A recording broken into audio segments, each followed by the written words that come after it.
Chapter 33, Joe's Journal. New York, November. Dear Marmee and Beth, I'm going to write you a regular volume, for I've got heaps to tell, though I'm not a fine young lady traveling on the continent. When I lost sight of Father's dear old face, I felt a trifle blue, and might have shed a briny drop or two, if an Irish lady with 4 small children, all crying more or less, hadn't diverted my mind, for I amused myself by dropping gingerbread nuts over the seat every time they opened their mouths to roar.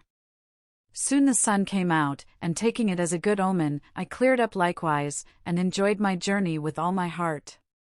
Mrs. Kirk welcomed me so kindly I felt at home at once, even in that big house full of strangers. She gave me a funny little sky parlor, all she had, but there is a stove in it, and a nice table in a sunny window, so I can sit here and write whenever I like. A fine view and a church tower opposite atoned for the many stairs, and I took a fancy to my den on the spot.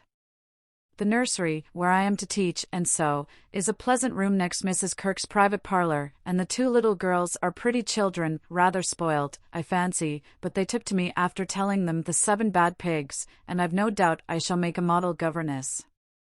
I am to have my meals with the children, if I prefer it to the great table, and for the present I do, for I am bashful, though no one will believe it. Now, my dear, make yourself at home, said Mrs. K., in her motherly way. I'm on the drive from morning to night, as you may suppose with such a family, but a great anxiety will be off my mind if I know the children are safe with you. My rooms are always open to you, and your own shall be as comfortable as I can make it. There are some pleasant people in the house if you feel sociable, and your evenings are always free. Come to me if anything goes wrong, and be as happy as you can. There's the tea bell, I must run and change my cap, and off she bustled, leaving me to settle myself in my new nest. As I went downstairs, soon after, I saw something I liked. The flights are very long in this tall house, and as I stood waiting at the head of the 3rd one for a little servant girl to lumber up, I saw a gentleman come along behind her, take the heavy hod of coal out of her hand, carry it all the way up, put it down at a door near by, and walk away, saying, with a kind nod and a foreign accent, "It goes better so. The little back is too young to have such heaviness." Wasn't it good of him? I like such things, for, as Father says, trifles show character. When I mentioned it to Mrs. K. that evening, she laughed, and said, "That must have been Professor Bear, he's always doing things of that sort." Mrs. K. told me he was from Berlin, very learned and good, but poor as a church mouse, and gives lessons to support himself and 2 little orphan nephews whom he is educating here, according to the wishes of his sister, who married an American. Not a very romantic story, but it interested me, and I was glad to hear that Mrs. K. lends him her parlor for some of his scholars. There is a glass door between it and the nursery, and I mean to peep at him, and then I'll tell you how he looks. He's almost 40, so it's no harm, Marmee. After tea and a go-to-bed romp with the little girls, I attacked the big work basket, and had a quiet evening chatting with my new friend. I shall keep a journal letter, and send it once a week, so good night, and more tomorrow. Tuesday Eve. Had a lively time in my seminary, this morning, for the children acted like Sancho, and at one time I really thought I should shake them all round. Some good angel inspired me to try gymnastics, and I kept it up till they were glad to sit down and keep still.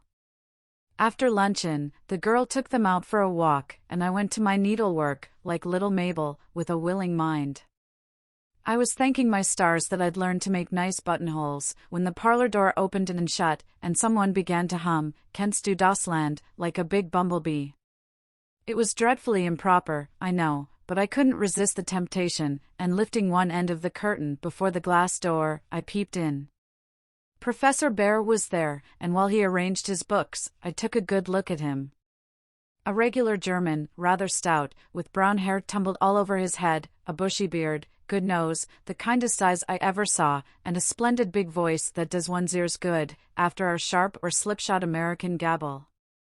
His clothes were rusty, his hands were large, and he hadn't a really handsome feature in his face, except his beautiful teeth, yet I liked him, for he had a fine head, his linen was very nice, and he looked like a gentleman, though 2 buttons were off his coat, and there was a patch on one shoe. He looked sober in spite of his humming, till he went to the window to turn the hyacinth bulbs toward the sun and stroke the cat, who received him like an old friend. Then he smiled, and when a tap came at the door, called out in a loud, brisk tone, "You're in." I was just going to run, when I caught sight of a morsel of a child carrying a big book, and stopped to see what was going on. "Me wants my bear," said the mite, slamming down her book, and running to meet him.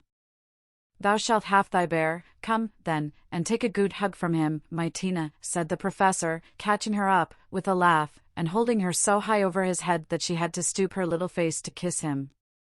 "Now me muse Teddy my lesson," went on the funny little thing, so he put her up at the table, opened the great dictionary she had brought, and gave her a paper and pencil, and she scribbled away, turning a leaf now and then, and passing her little fat finger down the page, as if finding a word, so soberly that I nearly betrayed myself by a laugh, while Mr. Bear stood stroking her pretty hair, with a fatherly look, that made me think she must be his own, though she looked more French than German. Another knock and the appearance of two young ladies sent me back to my work, and there I virtuously remained through all the noise and gabbling that went on next door. One of the girls kept laughing affectedly, and saying, "Now, Professor," in a coquettish tone, and the other pronounced her German with an accent that must have made it hard for him to keep sober. Both seemed to try his patience sorely, for more than once I heard him say emphatically, "No, no, it is not so, you have not attend to what I say," and once there was a loud rap, as if he struck the table with his book, followed by the despairing exclamation, "Prut! It all goes bad this day." Poor man, I pitied him, and when the girls were gone, took just one more peep, to see if he survived it. He seemed to have thrown himself back in his chair, tired out, and sat there with his eyes shut till the clock struck 2, when he jumped up, put his books in his pocket, as if ready for another lesson, and, taking little Tina, who had fallen asleep on the sofa, in his arms, he carried her quietly away. I fancy he has a hard life of it. Mrs. Kirk asked me if I wouldn't go down to the 5 o'clock dinner, and, feeling a little bit homesick, I thought I would, just to see what sort of people are under the same roof with me. So I made myself respectable, and tried to slip in behind Mrs. Kirk, but as she is short, and I'm tall, my efforts at concealment were rather a failure. She gave me a seat by her, and after my face cooled off, I plucked up courage, and looked about me. The long table was full, and everyone intent on getting their dinner, the gentlemen especially, who seemed to be eating on time, for they bolted in every sense of the word, vanishing as soon as they were done. There was the usual assortment of young men absorbed in themselves, young couples absorbed in each other, married ladies in their babies, and old gentlemen in politics. I don't think I shall care to have much to do with any of them, except one sweet-faced maiden lady, who looks as if she had something in her. Cast away at the very bottom of the table was the professor, shouting answers to the questions of a very inquisitive, deaf old gentleman on one side, and talking philosophy with a Frenchman on the other. If Amy had been here, she'd have turned her back on him forever, because, sad to relate, he had a great appetite, and shovelled in his dinner in a manner which would have horrified her ladyship. I didn't mind, for I like to see folks eat with a relish, as Hannah says, and the poor man must have needed a deal of food after teaching idiots all day. As I went upstairs after dinner, 2 of the young men were settling their hats before the hall mirror, and I heard one say low to the other, "Who's the new party?" "Governess, or something of that sort." "What the deuce is she at our table for?" "Friend of the old lady's." "Handsome head, but no style." "Not a bit of it." "Give us a light and come on." I felt angry at first, and then I didn't care, for a governess is as good as a clerk, and I've got sense, if I haven't style, which is more than some people have, judging from the remarks of the elegant beings who clattered away, smoking like bad chimneys. I hate ordinary people. Thursday. Yesterday was a quiet day, spent in teaching, sewing, and writing in my little room, which is very cozy, with a light and fire.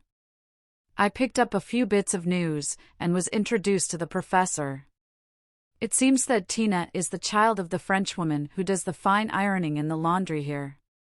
The little thing has lost her heart to Mr. Bear, and follows him about the house like a dog whenever he is at home, which delights him, as he is very fond of children, though a bachelor. Kitty and Minnie Kirk likewise regard him with affection, and tell all sorts of stories about the plays he invents, the presents he brings, and the splendid tales he tells. The young men quiz him, it seems, call him Old Fritz, Lagerbier, Ursa Major, and make all manner of jokes on his name. But he enjoys it like a boy, Mrs. K. says, and takes it so good-naturedly that they all like him, in spite of his foreign ways. The maiden lady is a Miss Norton, rich, cultivated, and kind. She spoke to me at dinner today, for I went to table again, it's such fun to watch people, and asked me to come and see her at her room. She has fine books and pictures, knows interesting persons, and seems friendly, so I shall make myself agreeable, for I do want to get into good society, only it isn't the same sort that Amy likes. I was in our parlor last evening, when Mr. Bear came in with some newspapers for Mrs. Kirk. She wasn't there, but Minnie, who is a little old woman, introduced me very prettily. This is Mamma's friend, Miss March. Yes, and she's jolly, and we like her lots, added Kitty, who is an enfant terrible. We both bowed, and then we laughed, for the prim introduction and the blunt addition were rather a comical contrast. Ah, yes, I hear these naughty ones go to vex you, Mies Marsh. If so again, call at me and I come, he said, with a threatening frown that delighted the little wretches. I promised I would, and he departed, but it seems as if I was doomed to see a good deal of him, for today, as I passed his door on my way out, by accident I knocked against it with my umbrella. It flew open, and there he stood in his dressing gown, with a big blue sock on one hand, and a darning needle in the other. He didn't seem at all ashamed of it, for when I explained and hurried on, he waved his hand, sock and all, saying in his loud, cheerful way, "You have a fine day to make your walk. Bon voyage, mademoiselle." I laughed all the way downstairs, but it was a little pathetic, also, to think of the poor man having to mend his own clothes. The German gentlemen embroider, I know, but darning hose is another thing, and not so pretty. Saturday. Nothing has happened to write about, except to call on Miss Norton, who has a room full of lovely things, and who is very charming, for she showed me all her treasures, and asked me if I would sometimes go with her to lectures and concerts, as her escort, if I enjoyed them. She put it as a favor, but I'm sure Mrs. Kirk has told her about us, and she does it out of kindness to me. I'm as proud as Lucifer, but such favors from such people don't burden me, and I accepted gratefully. When I got back to the nursery there was such an uproar in the parlor that I looked in, and there was Mr. Bear down on his hands and knees, with Tina on his back, Kitty leading him with a jump rope, and Minnie feeding two small boys with seed cakes, as they roared and ramped in cages built of chairs. "We are playing Nargery," explained Kitty. "Dis is mine effluent," added Tina, holding on by the professor's hair. "Mama always allows us to do what we like Saturday afternoon, when Franz and Emil come, doesn't she, Mr. Bear?" said Minnie. The effluent sat up, looking as much in earnest as any of them, and said soberly to me, "I give you my word it is so. If we make too large a noise you shall say hush to us, and we go more softly." I promised to do so, but left the door open, and enjoyed the fun as much as they did, for a more glorious frolic I never witnessed. They played tag and soldiers, danced and sung, and when it began to grow dark they all piled onto the sofa about the professor, while he told charming fairy stories of the storks on the chimney tops, and the little kobolds, who ride the snowflakes as they fall. I wish Americans were as simple and natural as Germans, don't you? I'm so fond of writing, I should go spinning on forever if motives of economy didn't stop me, for though I've used thin paper and written fine, I tremble to think of the stamps this long letter will need. Pray forward Amy's as soon as you can spare them. My small news will sound very flat after her splendors, but you will like them, I know. Is Teddy studying so hard that he can't find time to write to his friends? Take good care of him for me, Beth, and tell me all about the babies, and give heaps of love to everyone. From your faithful Joe. P.S. On reading over my letter it strikes me as rather bary, but I am always interested in odd people, and I really had nothing else to write about. Bless you. December. My precious Betsy, as this is to be a scribble-scrabble letter, I direct it to you, for it may amuse you, and give you some idea of my goings-on, for, though quiet, they are rather amusing, for which, oh, be joyful. After what Amy would call Herculaneum efforts, in the way of mental and moral agriculture, my young ideas begin to shoot and my little twigs to bend as I could wish. They are not so interesting to me as Tina and the boys, but I do my duty by them, and they are fond of me. Franz and Emil are jolly little lads, quite after my own heart, for the mixture of German and American spirit in them produces a constant state of effervescence. Saturday afternoons are riotous times, whether spent in the house or out, for on pleasant days they all go to walk, like a seminary, with the professor and myself to keep order, and then such fun. We are very good friends now, and I've begun to take lessons. I really couldn't help it, and it all came about in such a droll way that I must tell you. To begin at the beginning, Mrs. Kirk called to me, one day, as I passed Mr. Bear's room, where she was rummaging. "Did you ever see such a den, my dear? Just come and help me put these books to rights, for I've turned everything upside down, trying to discover what he has done with the 6 new handkerchiefs I gave him not long ago." I went in, and while we worked I looked about me, for it was a den, to be sure. Books and papers everywhere, a broken meerschaum and an old flute over the mantelpiece as if done with, a ragged bird, without any tail, chirped on one window-seat, and a box of white mice adorned the other, half-finished boats and bits of string lay among the manuscripts, dirty little boots stood drying before the fire, and traces of the dearly beloved boys, for whom he makes a slave of himself, were to be seen all over the room. After a grand rummage 3 of the missing articles were found, one over the birdcage, one covered with ink, and a third burnt brown, having been used as a holder. "Such a man," laughed good-natured Mrs. K., as she put the relics in the rag bag. "I suppose the others are torn up to rig ships, bandage cut fingers, or make kite-tails. It's dreadful, but I can't scold him, he's so absent-minded and good-natured, he lets those boys ride over him roughshod. I agreed to do his washing and mending, but he forgets to give out his things, and I forget to look them over, so he comes to a sad pass sometimes. 'Let me mend them,' said I don't mind it, and he needn't know. I'd like to, he's so kind to me about bringing my letters and lending books. So I have got his things in order, and knit heels into 2 pairs of the socks, for they were boggled out of shape with his queer darns." Nothing was said, and I hoped he wouldn't find it out, but one day last week he caught me at it. Hearing the lessons he gives to others has interested and amused me so much that I took a fancy to learn, for Tina runs in and out, leaving the door open, and I can hear. I had been sitting near this door, finishing off the last sock, and trying to understand what he said to a new scholar, who is as stupid as I am.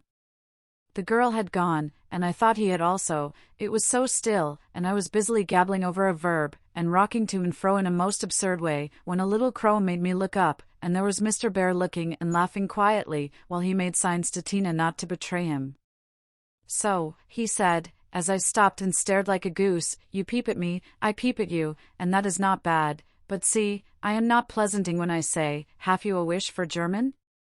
"Yes, but you are too busy." "I am too stupid to learn," I blundered out, as red as a peony. "Prut! We will make the time, and we fail not to find the sense. At evening I shall jiff a little lesson with much gladness, for, look you, Mies Marsh, I have this debt to pay," and he pointed to my work.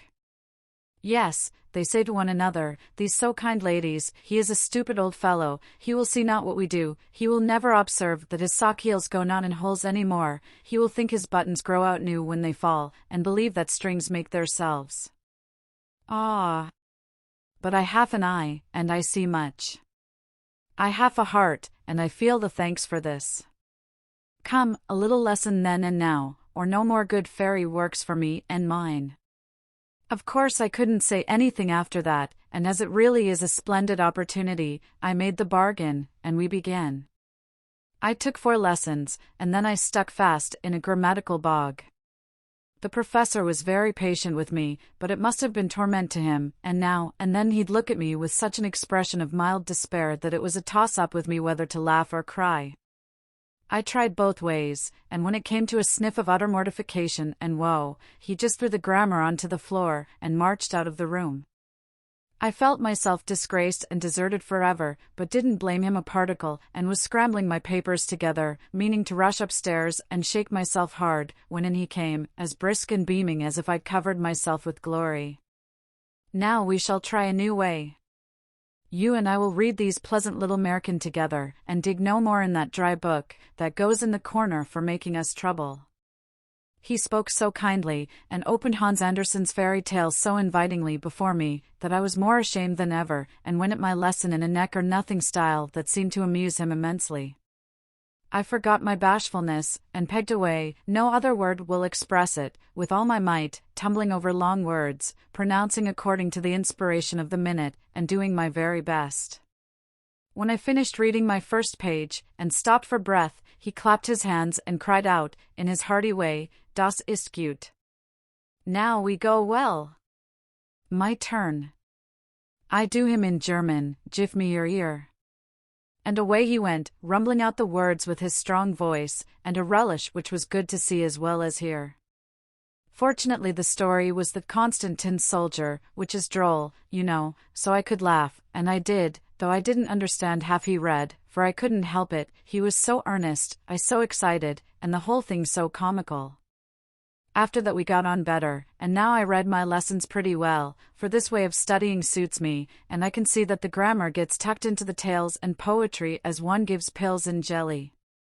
I like it very much, and he doesn't seem tired of it yet, which is very good of him, isn't it? I mean to give him something on Christmas, for I dare not offer money. Tell me something nice, Marmee. I'm glad Laurie seems so happy and busy that he has given up smoking and lets his hair grow. You see, Beth manages him better than I did. I'm not jealous, dear, do your best, only don't make a saint of him. I'm afraid I couldn't like him without a spice of human naughtiness. Read him bits of my letters. I haven't time to write much, and that will do just as well. Thank heaven Beth continues so comfortable. January. A happy new year to you all, my dearest family, which of course includes Mr. L. and a young man by the name of Teddy. I can't tell you how much I enjoyed your Christmas bundle, for I didn't get it till night, and had given up hoping. Your letter came in the morning, but you said nothing about a parcel, meaning it for a surprise, so I was disappointed, for I'd had a kind of a feeling that you wouldn't forget me. I felt a little low in my mind, as I sat up in my room, after tea, and when the big, muddy, battered-looking bundle was brought to me, I just hugged it, and pranced. It was so homey and refreshing, that I sat down on the floor and read and looked and ate and laughed and cried, in my usual absurd way. The things were just what I wanted, and all the better for being made instead of bought. Beth's new ink bib was capital, and Hannah's box of hard gingerbread will be a treasure. I'll be sure and wear the nice flannels you sent, Marmee, and read carefully the books Father has marked. Thank you all, heaps and heaps. Speaking of books reminds me that I'm getting rich in that line for, on New Year's Day, Mr. Bear gave me a fine Shakespeare. It is one he values much, and I've often admired it, set up in the place of honor, with his German Bible, Plato, Homer, and Milton, so you may imagine how I felt when he brought it down, without its cover, and showed me my name in it, from my friend Friedrich Bear. You say often you wish a library, here I jiffy one, for between these lids, he meant covers, is many books in one. Read him well, and he will help you much, for the study of character in this book will help you to read it in the world and paint it with your pen. I thanked him as well as I could, and talked now about my library, as if I had 100 books. I never knew how much there was in Shakespeare before, but then I never had a bear to explain it to me. Now don't laugh at his horrid name, it isn't pronounced either bear or beer, as people will say it, but something between the two, as only Germans can give it. I'm glad you both like what I tell you about him, and hope you will know him some day. Mother would admire his warm heart, Father his wise head. I admire both, and feel rich in my new friend Friedrich Bear. Not having much money, or knowing what he'd like, I got several little things, and put them about the room, where he would find them unexpectedly. They were useful, pretty, or funny, a new standish on his table, a little vase for his flower, he always has one, or a bit of green in a glass, to keep him fresh, he says, and a holder for his blower, so that he needn't burn up what Amy calls muchwires. I made it like those Beth invented, a big butterfly with a fat body, and black and yellow wings, worsted feelers, and bead eyes. It took his fancy immensely, and he put it on his mantelpiece as an article of virtu, so it was rather a failure after all. Poor as he is, he didn't forget a servant or a child in the house, and not a soul here, from the French laundrywoman to Miss Norton, forgot him. I was so glad of that. They got up a masquerade, and had a gay time New Year's Eve. I didn't mean to go down, having no dress, but at the last minute, Mrs. Kirk remembered some old brocades, and Miss Norton lent me lace and feathers, so I dressed up as Mrs. Malaprop, and sailed in with a mask on. No one knew me, for I disguised my voice, and no one dreamed of the silent, haughty Miss March, for they think I am very stiff and cool, most of them, and so I am to whippersnappers, could dance and dress, and burst out into a nice derangement of epitaphs, like an allegory on the banks of the Nile. I enjoyed it very much, and when we unmasked, it was fun to see them stare at me. I heard one of the young men tell another that he knew I'd been an actress. In fact, he thought he remembered seeing me at one of the minor theaters. Meg will relish that joke. Mr. Bear was Nick Bottom, and Tina was Titania, a perfect little fairy in his arms. To see them dance was quite a landscape, to use a Teddyism. I had a very happy New Year, after all, and when I thought it over in my room, I felt as if I was getting on a little in spite of my many failures, for I'm cheerful all the time now, work with a will, and take more interest in other people than I used to, which is satisfactory. Bless you all. Ever your loving Jo.